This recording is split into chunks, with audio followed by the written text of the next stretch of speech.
আসসালামু আলাইকুম রহমতুল্লাহি ওবরাকাত।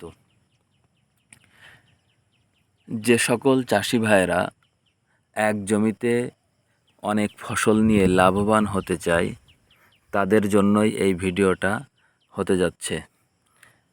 যারা এক জমিতে অনেক রকম ফসল চাষ করতে চান তাদেরকে বলবো, যদি আপনার একটা উঁচু জমি থাকে যেখান থেকে পানি নিষ্কাশন হয়, তাহলে এমন জমিতে আপনি হলুদ চাষ করতে পারেন।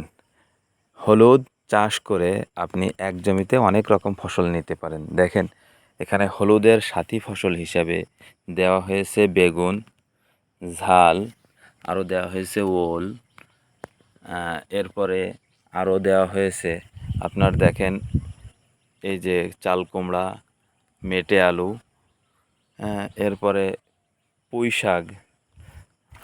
দেখেন আপনাদেরকে আমি দেখাচ্ছি, এখানে যে পুঁই শাক, চাল কুমড়া, মেটে আলু এবং বেগুন ও ঝাল, সঙ্গে সঙ্গে আছে ওল। বেগুন, ঝাল, ওল, মেটে আলু, পুঁই শাক এবং হলুদ। এর পাশাপাশি আপনারা আরও দিতে পারেন, এর সাইড দিয়ে আপনার কচু, ভেন্ডি, এমন এরপরে আপনার ঝিঙ্গা, এরকম অনেক ফসল আপনারা দিতে পারেন। আবার পিলের মাঝে মাঝে আপনারা খিরাই গাছ বা শশা গাছ দিলেও আপনারা আপনাদের ফ্যামিলির চাহিদা পূরণ করতে পারেন।